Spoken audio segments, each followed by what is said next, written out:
Transpose क्या चीज? Transpose क्या होता है? ट्रांसपोज ये है आपका, अभी आपका मैट्रिसेस चल रहा है,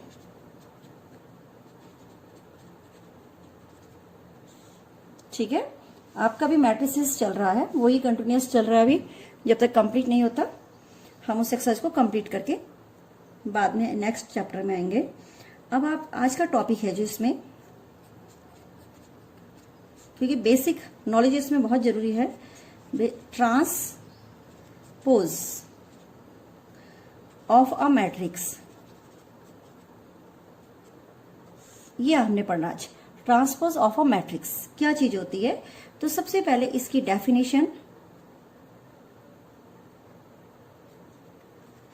मैं कराती हूं। डेफिनेशंस क्या है तो सिंपल वे में समझिए, अ मैट्रिक्स, ठीक है, obtained by interchange, a matrix obtained bye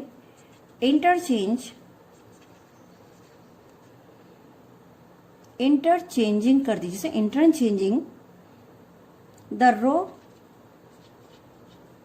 and column, row and columns, rows and column of a, यानी ऑफ ए मैट्रिक्स का, ठीक है, इज कॉल्ड ट्रांसपोज मैट्रिक्स, ठीक है, ट्रांसपोज ऑफ मैट्रिक्स। कहने का अर्थ है कि एक इस प्रकार का मैट्रिक्स यदि आपको दिया गया हो, इसकी लैंग्वेज को मैं हिंदी में समझा रही हूं, 1 2 3 2, और कहा जाए इसका ट्रांसपोज निकालिए, फाइंड ट्रांसपोज ऑफ ए, यानी ए मैट्रिक्स का ट्रांसपोज निकालिए, तो उस ट्रांसपोज को, इसको हम यहाँ पे लिख दीजिए, इसको हम इस साइन को किसे दिखाते हैं? ए डैश से, it is denoted by A dash, ठीक है। तो A dash is equal to, देखिए लाइन को पढ़िए, interchanging the rows and column, यानी रो 1 2, ये जो रो है फर्स्ट, ये कॉलम में मैंने बना दिया, ध्यान से देखिए, और 3 2 जो सेकंड रो है वो सेकंड कॉलम बन गया, तो दिस इज ट्रांसपोज ऑफ ए। तो मेरे हिसाब से कोई ज्यादा कठिन नहीं है। ट्रांसपोज क्या होता है? A matrix of the obtained by interchanging the rows and the column of A, यानी जो भी आपको मैट्रिक्स दिया, ए बी सी जो भी, is called the transpose of matrix, is denoted by A dash. अगर ए है तो ए डैश, बी है तो बी डैश, सी है तो सी डैश, मतलब जिसका आपको ट्रांसपोज निकालना होगा उसका आप इसमें निकाल सकते हैं, ठीक है।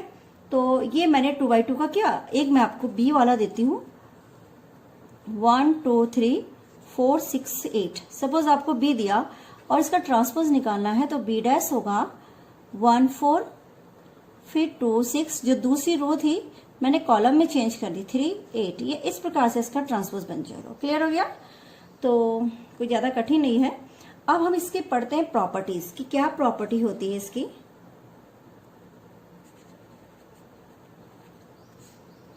किसकी? ट्रांसपोज की प्रॉपर्टियां क्या होती है।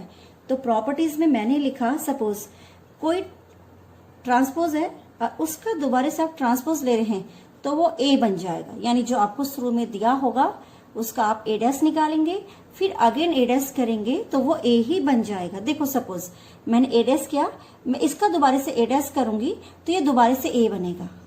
क्लियर हुआ?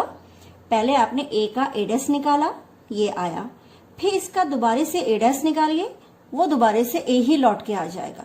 तो यानी किसी ट्रांसपोज का अगेन ट्रांसपोज करते हैं तो वैल्यू ए कहलाती है। इसके बाद ये फर्स्ट प्रॉपर्टी थी। सेकंड है इसमें कि यदि कोई कांस्टेंट ए मैट्रिक्स के साथ जुड़ा हुआ और उसका ट्रांसपोज निकाल रहे हैं तो उसमें के का कोई रोल नहीं है, वो बाहर आ जाएगा, केवल ट्रांसपोज ऑफ ए होगा, जहां पर के एनी कांस्टेंट, कोई भी नियंतांक होगा, 1 2 3 4 कुछ भी हो सकता है। अब यदि आप थर्ड प्रॉपर्टी कर रहे हैं तो थर्ड प्रॉपर्टी ये कहती है, यदि आपको ए और बी दो मैट्रिक्स दी है और उसका आप ट्रांसपोज करना चाहें तो वो दोनों अलग अलग ट्रांसपोज के इक्वल भी होंगे, यानी a प्लस बी का transpose is equal to a dash plus b dash. और इसकी अगर मैं फोर्थ प्रॉपर्टी कराऊं तो फोर्थ प्रॉपर्टी अगर इनटू में है ए बी ट्रांसपोज तो this equal to B dash A dash. देखिए उल्टा हो गया, ए बी डैश है और जब मैं लौट के लिख रही हूँ बी डैश ए डैश, तो सभी जाते हैं मल्टीप्लाई कभी सेम नहीं होता। A B not equal to B A. Matrix की एक खासियत है कि आप ए को बी से अगर मल्टीप्लाई कर रहे हैं, देखो यहाँ पे मैंने आपको समझाया था नॉट इक्वल बी ए। तो ये तो आप मान ही रहे हैं कि अगर ए बी का ट्रांसपोज है तो बी डैश ए डैश के इक्वल होगा। तो ये आपकी प्रॉपर्टियां हैं जिनको आप नेक्स्ट एक्सरसाइज 3.3 में क्या करेंगे, यूज करेंगे। ठीक है, अब इसी को मैं आगे बढ़ाते हुए इसी में जो इसका इंट्रोडक्शन है, अभी मैं इंट्रोडक्शन में ही चल रही हूँ कि जो नेक्स्ट एक्सरसाइज आपने पढ़नी है 3.3 उसके इंट्रोडक्शन में आप क्या क्या पढ़ेंगे। तो ये आपका क्लियर हो गया। आगे की ओर बढ़ते हैं, स्क्रीनशॉट ले लीजिए। चलिए आगे बढ़ते हैं। आगे बढ़ते हुए मैं इसमें जो नेक्स्ट इस टॉपिक हम लेंगे इस चैप्टर में वो क्या है, तो देखिए वो आपके पास होगा सिमेट्रिक मैट्रिक्स।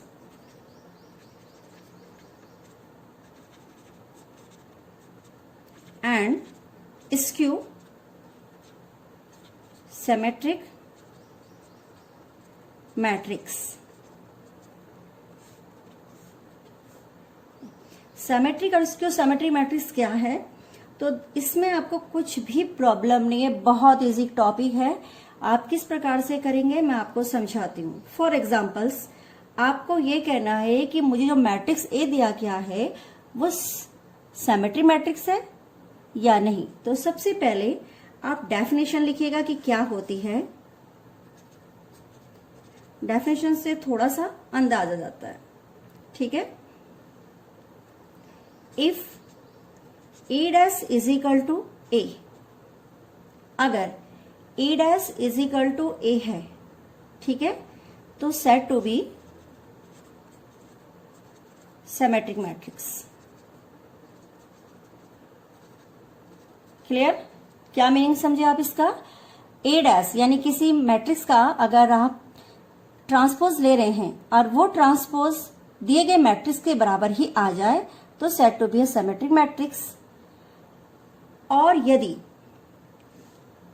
ठीक है, if A dash is equal to minus A, said to be skew symmetric matrix. जब A dash is equal to minus A हो यानी वो नेगेटिव फॉर्म में आ जाए, आपका मैट्रिक्स तो आए ए मगर उसकी साइन क्या आ जाए किसे, माइनस, तो said to be skew symmetric matrix कहलाएगा। क्लियर हो गया? तो ये आपका, अब एग्जाम्पल के द्वारा मैं इसको समझाती हूँ कि एग्जाम्पल में आपको सिमेट्रिक मैट्रिक्स और स्क्यू सिमेट्रिक मैट्रिक्स में क्या प्रॉब्लम आती है, या हम किस प्रकार से इसको सिमेट्रिक कहेंगे, इसको स्क्यू सिमेट्रिक कहेंगे। रूट 3 फॉर एग्जाम्पल्स केवल मैं दे रही हूँ मैट्रिक्स में, और यहाँ पे लिखा 1 -1, इसको 1.5 लिख लीजिए माइनस का, 3 -1 और 1। ठीक है, मैंने निकाला ए डैश। तो देखिए रो को, ये जो फर्स्ट रो दिख रही है ना, दिस इज R1, इसको कॉलम में चेंज करो, रूट 3 2 3, दिस इज C1। अब दूसरे को, जो दूसरी रो है 2 1.5 माइनस का और -1, ठीक है, फिर 3 -1 1। तो देखिए मेरे हिसाब से दोनों बराबर है।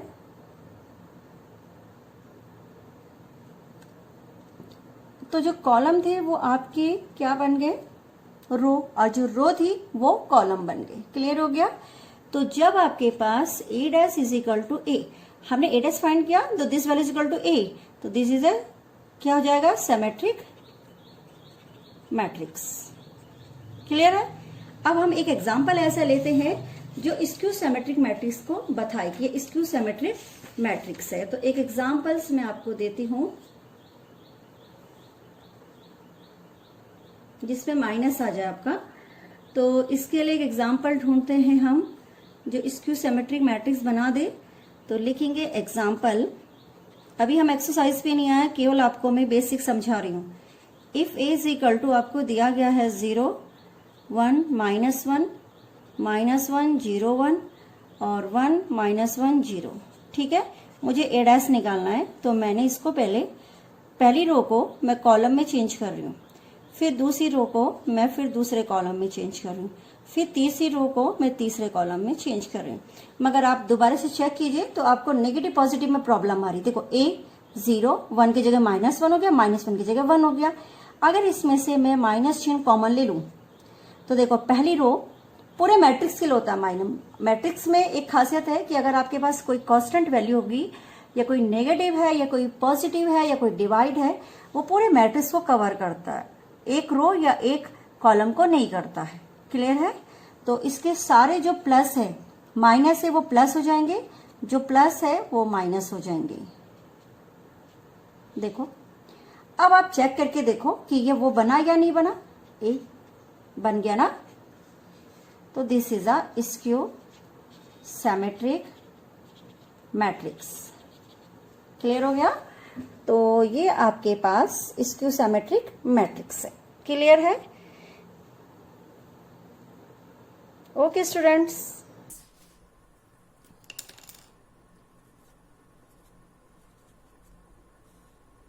एक्सरसाइज 3.3 में आप सबसे पहले क्वेश्चन नंबर फर्स्ट है कि फाइंड द ट्रांसपोज। पहला क्वेश्चन है फाइंड द ट्रांसपोज। तो मैं पहले क्वेश्चन को बता रही हूं आपको। पहले क्वेश्चन में आपके 3 पार्ट है, फर्स्ट, सेकेंड एंड थर्ड। ये 3 पार्ट है, तीनों में से कोई भी आप एक कर लेंगे तो ट्रांसपोज फाइंड करना आपको आ जाएगा। वैसे भी मैंने आपको पहले लास्ट वीडियो में समझाया था। तो फॉर एग्जाम्पल्स मैं ये इसका सेकंड पार्ट लेती हूं। फर्स्ट का सेकंड पार्ट है 1 -1 2 3। दिस इज सपोज लेट आपने क्या मान दिया ए। अब ए का जो ट्रांसपोज है वो ए डैश है। ए डैश इज इक्वल टू 1 -1, ये बन जाएगा कॉलम, और 2 3 ये बन जाएगा दूसरा कॉलम। यानी पहली रो दूसरी, पहली रो जो होगी वो पहला कॉलम बन जाएगी, जो दूसरी रो होगी वो दूसरा कॉलम बन जाएगी। तो इसी प्रकार से इसका पहला पार्ट, सेकंड पार्ट और थर्ड पार्ट तीनों ही आप कर सकते हैं। दूसरा मैंने आपको एग्जाम्पल देके समझा दिया, बाकी आप खुद करेंगे। अब हम आते हैं क्वेश्चन नंबर सेकंड। तो क्वेश्चन नंबर सेकंड में आप क्या करेंगे, इसमें भी क्वेश्चन नंबर सेकंड में 2 पार्ट हैं, फर्स्ट पार्ट और सेकंड पार्ट, ठीक है। और क्वेश्चन नंबर 3, क्वेश्चन नंबर 3 में भी 2 पार्ट हैं, फर्स्ट पार्ट और सेकंड पार्ट। तो एक्चुअल में ये सभी क्वेश्चन एक जैसे हैं, चाहे मैं आपको दूसरा बताऊं चाहे तीसरा बताऊं। तो इसमें से मैं एक क्वेश्चन दूसरे का फर्स्ट पार्ट बता देती हूं, सेकंड का first part. a plus B dash is equal to A dash plus B dash, ये आपको फाइंड करना है। गिवन a बराबर आपको दिया गया है, a की वैल्यू देखिए -1 5 -2, फिर है 2 7 1 3 9 1, एंड b आपको दिया गया है -4 1 1 1 2 3 -5 0 1।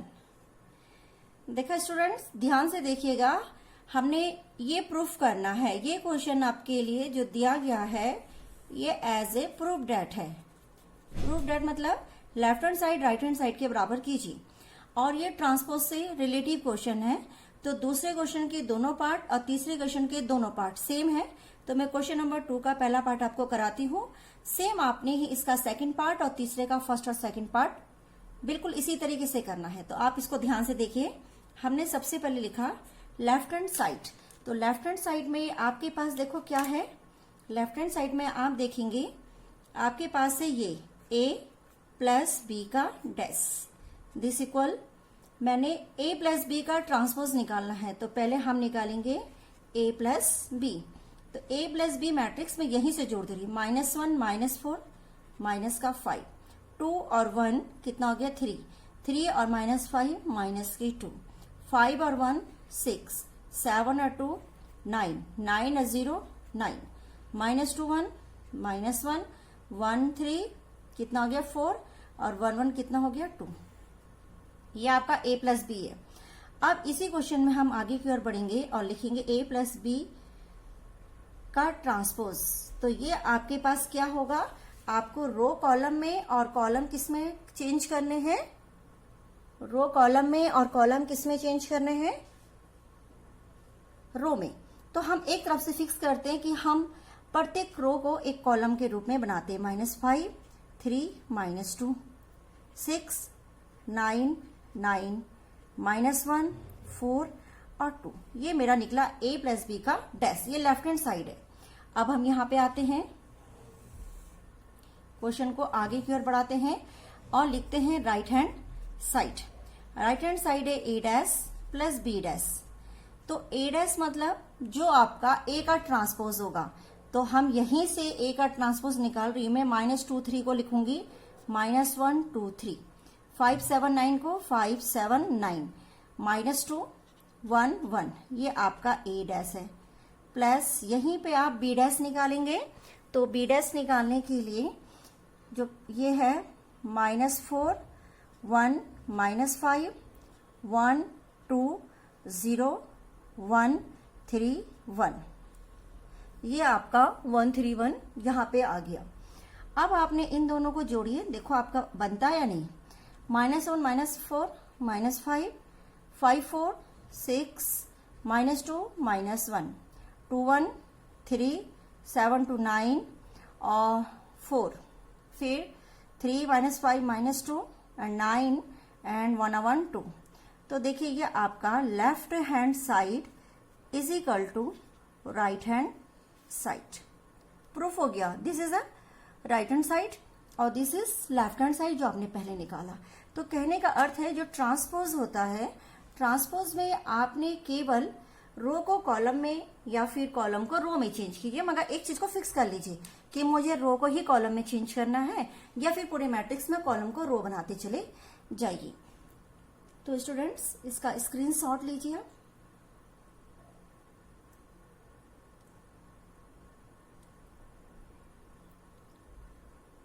चलिए अब हम आगे बढ़ते हैं क्वेश्चन नंबर 4 पर, क्योंकि 3 तक आपके मैंने कह दिए इसी तरीके से क्वेश्चन होगा जैसे मैंने आपको ये बताया। अब क्वेश्चन नंबर 3 देखिए, सॉरी क्वेश्चन नंबर 4 पे आइए आप। 3.3 का ही क्वेश्चन नंबर क्या है 4। तो 4 क्वेश्चन है, इफ एनसीईआरटी के बुक में सारे क्वेश्चंस आपको दे रखे हैं, केवल आपने वहां से सॉल्व करने की कोशिश करना। a dash is equal to -2 3 1 2 and b बराबर -1 0 1 2। सभी डिफरेंट क्वेश्चन आपको कराएंगे, जितने भी आपको ऐसे लगे थोड़ा सा डिफरेंट है वो सभी मैं इसमें करा रही हूं, ठीक है। मगर एक जैसे क्वेश्चंस को आप खुद सॉल्व करेंगे।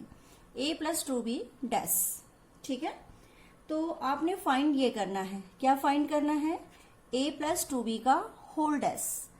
तो a प्लस 2b का होल डैश के लिए आपको पहले चाहिए a प्लस 2b। जब तक आपको ये नहीं मिलेगा आप निकाल ही नहीं पाएंगे। अब देखो मेरे पास a डैश है, तो मैंने क्या किया, पहले हमने इसको मैंने ऐसे चेंज किया, देखो a से a निकाल दिया, तो ये -2 3 और 1 2 बन गया। क्लियर हो गया, ये a बन गया a डैश से। b आपके पास है, b आपके पास है -1 0 1 2। अब इसको कर दीजिए कितना 2b, तो 2 से यहां पे क्या करेंगे आप मैट्रिक्स को मल्टीप्लाई करेंगे, तो ये बन जाएगा -2 2 0 और 4। ये किसकी वैल्यू है 2b की, ठीक है, ये वैल्यू किसकी है 2b की। अब हमें निकालना है a प्लस 2b, ये आपको यहाँ पे फाइंड करना था। तो a प्लस 2b निकालने के लिए इसको इससे जोड़िए, -2 कितना हो गया -4 1 0 1 3 2 5 और 5 2 6 4 2 कितना हो गया 6। अब इसका आप निकालिए ट्रांसपोज, a प्लस 2b का डैश इज इक्वल टू हो जाएगा कितना -4 1 और 5 6। ये आपका आंसर है इसका जो निकालना था। बहुत सरल क्वेश्चन है, थोड़ा सा ध्यान देने की जरूरत है और प्रैक्टिस की, ठीक है। अब मैं क्वेश्चन नंबर 5 में आती हूँ। थोड़ा डिफरेंट है, इसके जैसे नहीं है मगर काफी इंपॉर्टेंट क्वेश्चन है बोर्ड में कई बार आ गया है। क्वेश्चन नंबर 5 लिखा है for the matrix A and B verify कीजिए। क्या करना है? वेरीफाई करना है। किसको वेरीफाई करना है? देखिए A B dash is equal to, बिल्कुल डिफरेंट है जो अभी तक मैंने कराया उससे, बी डैश ए, वेयर क्या क्या आपको दे रखा है? ए दे रखा है आपको 1 -4 3 एंड बी दे रखा है -1 2 और 1। इसके भी दो पार्ट है, फर्स्ट और सेकंड। ठीक है, तो फिफ्थ के अगर दो पार्ट है तो दो पार्ट में से मैं ऐसे करती हूं, आपको ए पार्ट, ये वाला जो मैंने लिखा है ये क्वेश्चन है आपका ए पार्ट का। ठीक है, तो सिमिलर बी भी वैसा ही होगा। अब हम आते हैं ए बी के डैश में। तो पहले आप ए बी क्या कीजिए? इनटू कीजिए। देखो ए को लिखो, मैंने इस वाले को भी आपको समझाया था, जब डिफरेंट यानी एक कॉलम मैट्रिक्स है और एक क्या है? रो मैट्रिक्स, जिसमें केवल एक कॉलम होता है, जिसमें क्या होती है? एक रो होती है। तो जब हम दोनों को मल्टीप्लाई करते हैं तो किस प्रकार से क्वेश्चन बनता है, तो उसके लिए मैंने आपको, याद कीजिए थोड़ा सा, मैंने आपको समझाया था कि इनको आप क्या करेंगे एक साथ। अगर आपको ऐसा नहीं हो रहा तो 0 0 मान करके इस वाले मैट्रिक्स को सॉल्व भी किया जा सकता है। तो चलिए मैं फिलहाल यहाँ पे इसको मल्टीप्लाई कर रही हूं। तो मल्टीप्लाई देखिए आप, -1 1 माइनस का 1, 2 इंटू 1 2 और 1 इंटू 1 1। ठीक है, -4 4 4 और 2 इंटू 4 -8 और 1 इंटू 3 कितना हो गया? 3। ठीक है, -1 इंटू सॉरी एक मिनट, पहले आपने पहली रो -1 इंटू 1 2 इंटू 1 और 1 इंटू 1, तो 1 2 1। फिर आपका आया -4 इंटू 4 4, फिर -8 और सॉरी इसको अभी आपको इसको 4 से भी मल्टीप्लाई करना था। 1 इंटू 4 कितना जाएगा? -4। वो थोड़ा सा नीचे हाथ चला गया इस चक्कर में। तो ये अब बारी आई तीसरी रो की, तो ये हो जाएगा, मतलब अगर आप रो में देखेंगे तो रो में दिखेगा आपको -1 इंटू 3 -3, फिर 2 इंटू 3 6 और फिर 1 इंटू 3 3। ये आपका ए बी है। ठीक है, अब इस क्वेश्चन में लेफ्ट हैंड साइड में देखिए आप, किसमें? लेफ्ट हैंड साइड में ए बी का क्या निकालना है? डैश। तो ए बी का जो डैश होगा, यहाँ पे स्पेस है, मैं इसको यहाँ पे लिख देती हूँ। ए बी का जो डैश है वो उल्टा कर दीजिए, -2 1 4 -8 -4 -3 6 और 3। ये आपका आ गया कौन सा? A B dash transpose, A B into का ट्रांसपोज। अब हम आते हैं बी डैश ए डैश में। ठीक है, स्क्रीनशॉट ले लीजिए एक बार।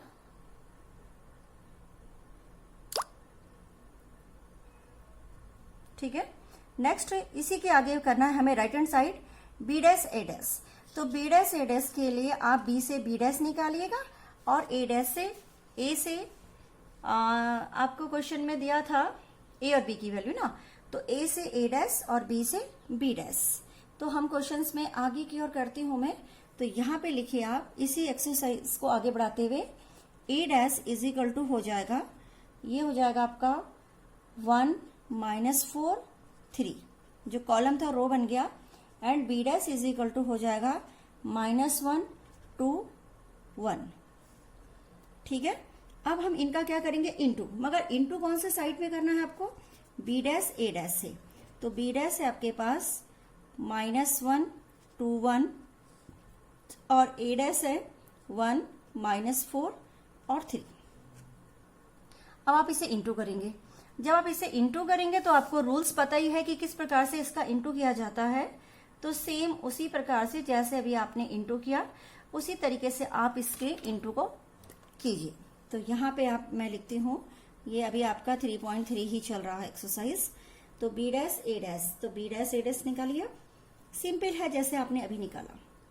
-1 1 कितना हो जाएगा? -1, फिर -4 -1 4 3 -3, फिर 2 1 जा 2 -4 2 -8, फिर 3 2 6, फिर 1 इंटू 1 -4 इंटू -4 और 3 1 1।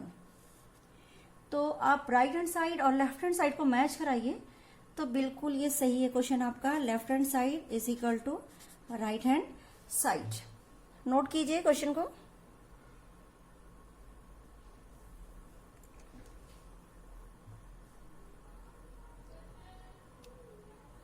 तो क्वेश्चन नंबर 5 के 2 पार्ट है, 2 में से मैंने आपको फर्स्ट पार्ट कराया, सेकंड पार्ट सेम है, ठीक है। ऐसे ही क्वेश्चन नंबर 6 में भी 2 पार्ट है, दोनों पार्ट में से मैं एक पार्ट आपको करा देती हूँ। क्वेश्चन नंबर 6 में फर्स्ट एंड सेकंड 2 पार्ट है, तो दोनों में से कोई भी आप कर सकते हैं। तो फिलहाल मैं पहला पार्ट कर रही हूं। गिवन है इसमें इफ ए बराबर कितना दे रखा आपको, cos alpha sine alpha minus sine alpha और कॉस एल्फा, ये आपको दिया था, ठीक है। और वेरीफाई क्या करना था वो देखिए आप, वेरीफाई करना है ए डैश इज इक्वल टू आपका आई आना चाहिए, ठीक है। अगर आपके पास ए है तो ए डैश निकालिए। सबसे पहले आप ये काम कीजिए, तो कॉस एल्फा साइन एल्फा फिर माइनस साइन एल्फा, जो रो था वो मैंने कॉलम बना दिया है, ठीक है। अब आप ए डैश, ठीक है, मगर ए डैश ए निकालना है, तो ए डैश की वैल्यू है आपके पास cos alpha minus sine alpha और कॉस एल्फा इनटू इसके साथ कीजिए cos alpha sine alpha minus sine alpha और कॉस। अगर थोड़ा सा भी माइनस प्लस की प्रॉब्लम आ गई तो क्वेश्चन गलत हो जाएगा, तो थोड़ा ध्यान से कीजिएगा कि किस तरीके से आपको करना है। Cos into cos square alpha, फिर प्लस का चिन्ह आता है, साइन कितना हो गया, साइन स्क्वायर एल्फा। क्लियर हो गया। अब दूसरा कॉलम इसी रो से होगा, तो cos alpha sine alpha minus sine alpha और कॉस एल्फा। थोड़ा सा ध्यान देखिएगा, साइन कॉस साइन। अब इसकी बारी सेकंड रो से मल्टीप्लाई करने की आई, ये वाला कॉलम अब सेकंड रो से क्या हो रहा है, मल्टीप्लाई हो रहा है। तो कॉस इंटू साइन ये हो जाएगा साइन एल्फा कॉस एल्फा, फिर minus cos alpha sine alpha, ठीक है। फिर कॉमा लगा दिया मैंने। फिर इसकी बारी है इससे, तो ये हो जाएगा sine square alpha plus cos square alpha, तो ये हुआ 1, ये कैंसिल हो गया तो 0 और ये 0 और 1। तो देखिए this is I identity matrix है, यानी ए डैश ए बराबर आपके पास क्या आ जाएगा, आई आ जाएगा। देख लीजिए और स्क्रीनशॉट लेके कंप्लीट कीजिए। नेक्स्ट क्वेश्चन अगले वीडियो में। क्वेश्चन नंबर 7, जो एक जैसे क्वेश्चन से स्टूडेंट्स आप खुद कर सकते हैं, डिफरेंट क्वेश्चनों को ही मैं इसमें कराऊंगी। Show that the matrices, matrix A बराबर आपको दिया है 1 -1 5 -1 2 1 5 1 3, इसमें 0.1 और 7 कितना है 2, 2 पार्ट है। तो इसमें से मैं आपको 7 का पार्ट 1 करा रही हूं कि किस प्रकार से आप क्वेश्चन को करेंगे। तो देखिए सबसे पहले उसने कहा शो डैट कीजिए कि ए बराबर जो ये दिया हुआ है आपको क्या है, इज सिमेट्रिक मैट्रिक्स। तो हमने क्या करना, अगर ये सिमेट्रिक मैट्रिक्स है तो आपको मालूम ही है ए डैश की वैल्यू किसके बराबर चाहिए, ए के बराबर, है ना। तो इसको ध्यान में रखते हम इसको करते हैं, केवल रो को कॉलम में, कॉलम को रो में चेंज कर लेंगे, ठीक है। तो मैं कर रही हूँ चेंज, मैंने कई बार आपको ये समझा दिया। तो देखो आपके पास जो मैंने ए डैश निकाला, this value is equal to कितनी है, ए के ही तो बराबर है ये, तो ये है क्या है, तो लिखेंगे yes this is symmetric matrix, ठीक है। इसी प्रकार से आपका क्वेश्चन नंबर 8 है। क्वेश्चन नंबर 8 आप वेरीफाई कर लेंगे कि किस प्रकार से वेरीफाई करना है, 7 के जैसे ही है, ठीक है। तो सेम क्वेश्चन है, आप इसको खुद कर सकते हैं, इसमें कुछ भी नहीं है। अगर आप a प्लस ए डैश निकाल रहे हैं, करके मैं आपको दिखाती हूँ कि कैसे करना है इस क्वेश्चन को। बहुत इजी है, 1 5 और 6 7 आपको दिया हुआ है, और इसका पहला पार्ट कर रही हूँ मैं, ये पहला पार्ट है, ठीक है। इसके 2 पार्ट है आपके पास है, तो फर्स्ट में करा देती हूँ, सेकंड एज इट इज है। तो फर्स्ट पार्ट है इसका a plus A dash is symmetric. ठीक है या नहीं? तो इसके लिए हम चेक करेंगे। तो पहले हमने ए डैश निकाला, तो मैं इसका ए डैश निकाल रही हूं। ए डैश बराबर आपने लिखा 1567। ठीक है, अब आप a प्लस ए डैश जोड़िए। 1 कितना हो गया 2 और 6 5 कितना हो गया 11। 6 5 11 और 7 7 कितना हो गया 14। ये आपका a प्लस ए डैश है। अब हम, क्योंकि मुझे इसका सिमेट्रिक मैट्रिक्स निकालना है, तो उसके लिए मुझे इसका ट्रांसपोज निकालना होगा। तो लेट इसको मैं क्या मान देती हूँ, सी मान देती हूँ। क्या मान देती हूँ इसे, सी। तो यहां पे से मैंने इस क्वेश्चन को करना शुरू किया। सी बराबर हमने लिखा 2 11 और 11 14। तो इसका C dash is equal to हुआ 2 11 11 14। देखो रो को कॉलम में, कॉलम को रो में चेंज करके सेम आ गया। तो यानी ये क्या है, आपका सिमेट्रिक मैट्रिक्स है।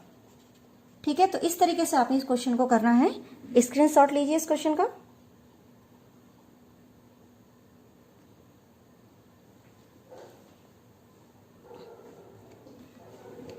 चलिए, तो क्वेश्चन नंबर 8, क्वेश्चन नंबर 9, 8 का दोनों पार्ट है। क्वेश्चन नंबर 9 सेम है। ठीक है, यहाँ पे मैंने लिख भी दिया। तो आप क्वेश्चन नंबर 9 भी खुद कर लेंगे। अब हम आते हैं क्वेश्चन नंबर 10 में, जो बोर्ड में पूछे जाते हैं। लेंथी क्वेश्चनों में 6 मार्क्स के क्वेश्चंस आते हैं कि एक्सप्रेस करना होता है किसी को, तो किस प्रकार से करते हैं। तो देखिए क्वेश्चन नंबर 10 काफी इंपॉर्टेंट क्वेश्चन होते हैं ये। एक्सरसाइज कौन सी चल रही है आपकी, 3.3। ठीक है, अब इसमें क्वेश्चन नंबर 10 में कितने पार्ट है, 1 2 3 4, 4 पार्ट है। 1 2 3 एंड 4, ये चारों एक जैसे ही हैं। तो मैं इनमें से फर्स्ट पार्ट लेती हूं 10 का, यानी अगर मैं एक करा रही हूं तो सारे वैसे ही होंगे। तो इसमें हमें दिया है 3 5 1 -1, मगर इसमें क्या है मैं समझाती हूं आपको। इसमें लिखा है express the following matrices as the sum of a symmetric and skew symmetric matrix. यानी किसी भी मैट्रिक्स का सममित और विषम सममित का जो योग होता है वो एज ए मैट्रिक्स होता है। यानी अगर सपोज आपके पास, मैं कह रही हूँ P बराबर, ये जैसे A बराबर P प्लस Q, आपने ये फाइंड करना है कि आपका मैट्रिक्स दोबारे से ये आ जाए, जहां पर P बराबर होता है half A plus A dash. ध्यान से देखिएगा। एंड Q बराबर होता है half A minus A dash. ठीक है, तो अगर इन दोनों की वैल्यूज आपके पास निकलती है और उसके बाद आप जब यहाँ पे रखते हैं और वो दोबारा से A आता है, तो वो matrix as the sum of symmetric and skew symmetric matrix कहलाता है। तो क्वेश्चन नंबर मैंने आपको 10 का पहला पार्ट कर रही हूं मैं। A बराबर 3 5 1 -1। तो हम इसको आगे की ओर बढ़ते हैं। सबसे पहले मैं निकालती हूँ A डैश। 3 5, फर्स्ट रो को मैंने कॉलम में चेंज कर दिया, ये रहा। अब मैंने दोनों को पहले जोड़ा, तो दोनों को जोड़ करके आया 3 3 कितना हो गया 9, 5 1 6, 5 1 6 -1 -2। ये आपका आ गया A प्लस ए डैश। अब मुझे इसको हाफ करके लिखना है, यानी हाफ से मैंने इसको क्या करना है, मल्टीप्लाई। तो ये मैट्रिक्स के बाहर आप ऐसे रखेंगे ये। ठीक है, ओ सॉरी, यहाँ पे 3 3 कितना हो गया 6 हो गया, ये थोड़ा जोड़ने में गलती होगी। आप इसको ठीक कर लीजिए। ये रहा 3 3 कितना हो गया 6, 5 1 6 1 5 6 और 1 है। जब इसे 2 से डिवाइड करेंगे तो ये मैट्रिक्स आपकी बैठेगी 3 3 3 और माइनस का 1। ठीक है, तो ये वैल्यू कहलाती है P। इसी प्रकार से आपने निकालना है अब Q। तो पहले आप A माइनस ए डैश निकालेंगे। A माइनस ए डैश निकालने के लिए A से ए डैश घटाइए। 3 में से 3 गए 0, 5 में से 1 गए 4, 1 में से 5 गए -4 और -1 में से माइनस गए तो कितना जाएगा 0। तो अब हम इसको क्या करते हैं, half A minus A dash कर देते हैं। तो this value is equal to half, आगे से है 0 4 -4 0। तो दिस इक्वल आ गया आपके पास 0 2 -2 और 0। ये वैल्यू है half a minus a dash की। क्लियर हो गया। तो ये क्या कहलाता है आपका, क्या बताया मैंने आपको, q। ये क्या है, q। तो आप q बराबर ये लिखेंगे। क्लियर है। अब हमने क्या किया, इसको दोनों को एरो उधर कर दीजिए, ये q की वैल्यू है। अब हमारे पास p प्लस q, दोनों को निकालेंगे तो p की वैल्यू है 3 ये रहा, और प्लस 0 2 -2 और 0। तो जब मैं इनको सॉल्व करूंगी तो ये हो जाएगा 3 5 1 और -1। तो ये आपका ए मैट्रिक्स बन गया। देखो आया कि नहीं आया, ए मैट्रिक्स की वैल्यू सेम है बच्चों। यानी कुल मिलाकर के sum of symmetric and skew symmetric matrix क्या होता है, दिए गए मैट्रिक्स के इक्वल होता है। यानी अगर आपका यहां पर आपने दो चीजें भी फाइंड करनी थी, वो मैंने यहाँ पे नहीं बताया है, इसी को मैं आगे की ओर बताती है। तो ये इतना आ गया आपका, मगर यहाँ पे आपने सम मैट्रिक्स, मतलब आपने सम ऑफ मैट्रिक्स तो निकाल दिया, मगर इसमें आपने symmetric matrix skew symmetric matrix नहीं निकाला है। तो अब हम आगे इसको यहाँ पे निकालना भी आपको सिखाते हैं, जहां पर मैंने ये निकाला था। ठीक है, तो वहां पे p डैश, ये मैं अलग से बता रही हूँ इसलिए क्योंकि आप इसको कर सकें। तो 3 3 फिर 3 -1, देखिए p dash is equal to क्या आ गया आपका, p आया कि नहीं आया। तो कौन सा मैट्रिक्स है ये, सिमेट्रिक। क्लियर। अब यहाँ पे आइए q पे, q ये है आपका। अब मुझे इसका क्या निकालना है, q डैश। तो इसको मैं यहाँ पे करके बता रही हूँ आपको, ऊपर इधर देखिए आप, q dash is equal to आपके पास आया 0 2 -2 और 0। अब इसमें से आप क्या कीजिए, q dash is equal to minus चिन्ह कॉमन ले लीजिए। देखो तो ये 0, ये प्लस का 2, ये माइनस का 2 और ये 0। तो देखिए ये वाला मैट्रिक्स इसके बराबर है, मगर ये क्या है, माइनस चिन्ह कॉमन लेने पे आया तो माइनस का q। तो यानी ये क्या है, स्क्यू सिमेट्रिक मैट्रिक्स है। ठीक है। तो इस प्रकार से आपका सिमेट्रिक मैट्रिक्स और स्क्यू सिमेट्रिक मैट्रिक्स कैसे निकालना है, इसको आप चाहें तो यहीं पे भी निकाल के रख सकते हैं। जहां पे आप निकाल रहे थे ना कि q बराबर इतना आ गया, तो वहीं पे q डैश निकाल देना, और जहां पे आपने p डैश निकाला था, जहां पे आपने p निकाला वहीं पे p डैश आप इसका निकाल सकते हैं। तो इसका एक क्वेश्चन देखिए आप अच्छी तरीके से, और स्क्रीनशॉट ले लीजिए इसका। तो यहाँ पे आपके पास आ गया p plus Q is equal to कितना आ गया, a। तो ये इसका एडिशन है जो मैट्रिक्स में बोला गया। ठीक है।